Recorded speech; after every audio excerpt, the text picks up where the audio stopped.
What's going on today, guys? Welcome back to another video. If you're an agency owner and you're looking to close more deals over the phone, make sure that you watch this video right now.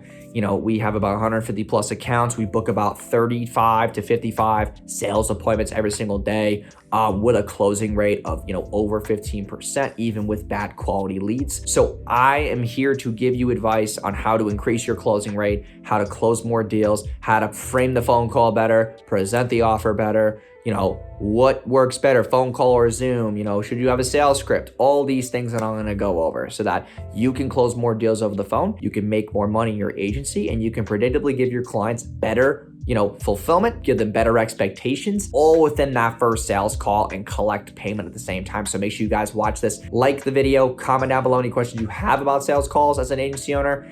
And then the third is subscribe. So let's get right into today's video. After taking over 3,000 phone calls as an agency owner myself before I had to hire a sales team, there's a lot that I've been able to accomplish and obviously experience taking all these sales calls and trying to close more SMMA deals. The biggest thing about closing more deals over the phone is that you should actually prove the concept through phone first and then move to Zoom. That's one of the biggest questions I get. It's like, hey man, should I be taking these calls on Zoom or phone? You need to prove the concept first, because if you can close deals through phone, your closing rate is going to be higher on Zoom. You're going to have more higher quality people getting on Zooms. It's going to be harder for them to say no when they can see you face to face. That's the number one piece. Okay. Number two is make sure that wherever they're booking a call, they're answering questions that give you more clarification on the business, where they're currently at, so you can give them customized responses or advice on your call. So some of the questions that I ask on my Calendly, where they book calls with me, my team through a round robin, is going to be, what's your website URL, so we can evaluate it, see what they're currently running traffic to, see how we can optimize it, bring that,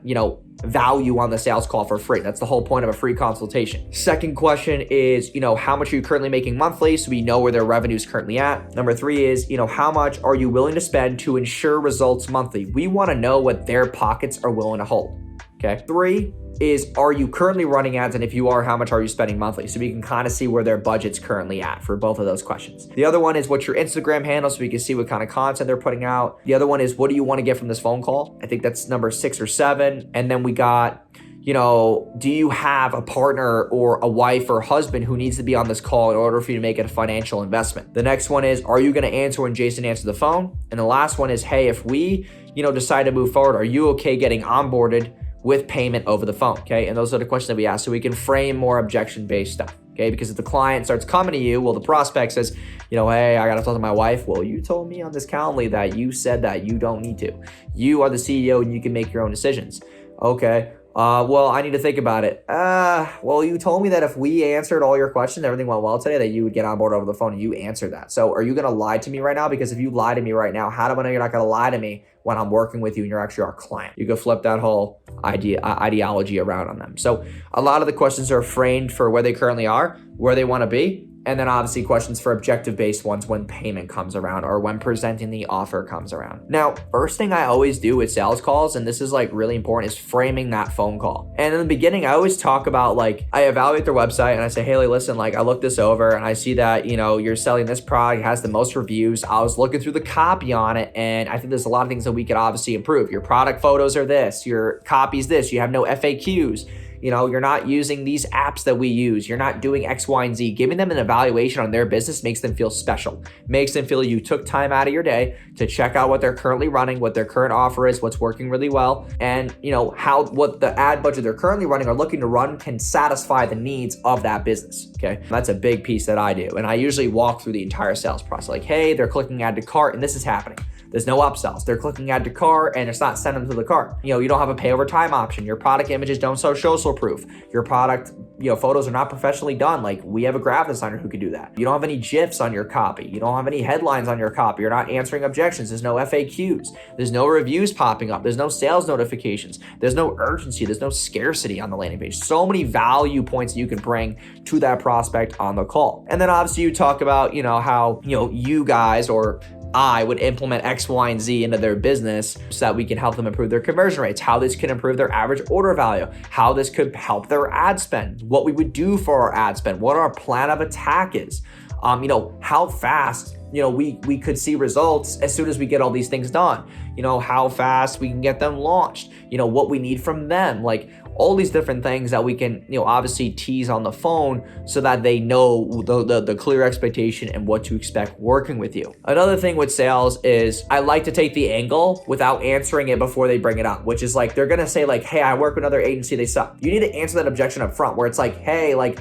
I don't know if you've worked with another agency, but by looking at your landing page, I can see why things aren't working out the way they are. I can see that whoever you were working with before, or maybe you were trying to do this yourself, like these are the things that you have in place that are hurting your business, hurting your conversion rates, not allowing you to scale, not giving you an average order value that you're seeking. This is why your ads are probably not converting. And making them realize those things before it comes out of their mouth is just, it's an FAQ game. It's just answering objections as you go. And the biggest thing about the consultation call where you can collect payment, and I don't do two call closes. I don't believe in 2 call closes. I think that people need to be pushed to make a decision, because if they can't make that couple $1,000 decision, how are they going to make a $5,000 decision, a $10,000 decision? I always use that on my sales calls where they always want to bring the price objection. I'm like, listen, like you want to make moves, you want to build a business, but you're mad about $3,000 right now. How are you going to make a $50,000 decision? How are you going to make a $100,000 decision? If you can't afford $3,000 right now, there's more things at stake here than your business. Your financial literacy is declining. You don't know how to manage money. How are you going to make more money if you can't manage the money you currently have and you can't even afford this? You want to make all this money, but you can't even manage $10,000 a year on this business right now. You can't manage $5,000 a month in the business. You can't even manage that. So I'm afraid as an agent that if I make you more money, you're going to splurge. You're going to spend it on something stupid. You put it in a place of like, I don't need you, you need me kind of ordeal.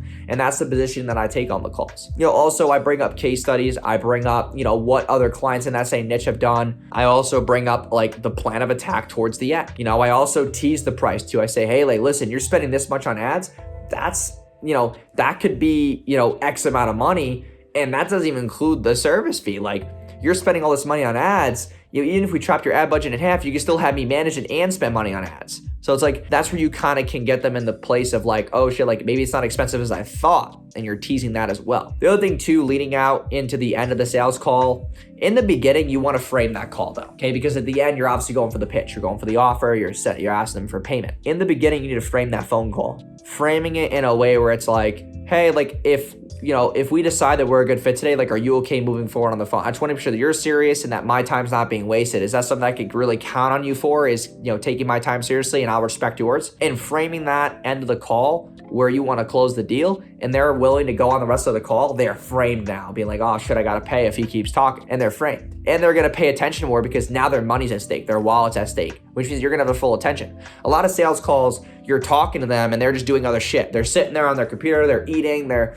kids fucking playing in the background, they got TV, like they don't care unless you talk about an obligation, because holding humans accountable is the human psychological trigger that I use to make them actually give a fuck. And if you're not doing that to your prospects, there's a reason why you're not closing any deals on the phone. You're being too nice to these people. And it's not like the whole there's a thing that I believe in called cutthroat selling. It's like, if you're not willing to give people the dark truth of how it is to run ads or how it is to see results or how long they should be patient and waiting for, then they're going to be pissed when they come to your ecosystem and you can't get them results within a week. Like they're going to be fucking mad. They're just not patient enough to just stand tall, deal with the process, and be patient. It's hard for people to spend money and be patient. It's just not how it works in society. People are so instantly gratified. They need to be given clear expectations. That's what I talked about in one of my other videos where I talk about, why 95% of agency owners fail. If you guys want to check that out, you can probably find it in the description below. But the other thing with getting to the end of that call, when you're talking about price, you need to break it down in a way where it's like, say for example, your pricing is $2,000 a month. Like, listen, you're spending $200 a day on Facebook.